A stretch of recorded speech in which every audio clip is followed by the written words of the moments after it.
Hello everybody, this is Sean. I'm back at the shop and I'm working on the Queen City grinder again.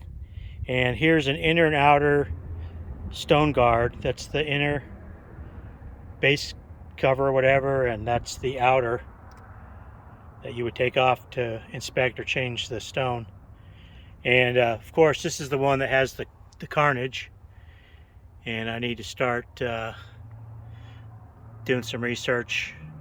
I've watched a lot of YouTube videos on cast welding, and this is probably what I would consider a complex piece, just because of that arch piece that goes down like that.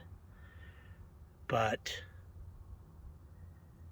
it won't see gobs of work, but it would be nice to have it filled. I mean, it sure would be safe.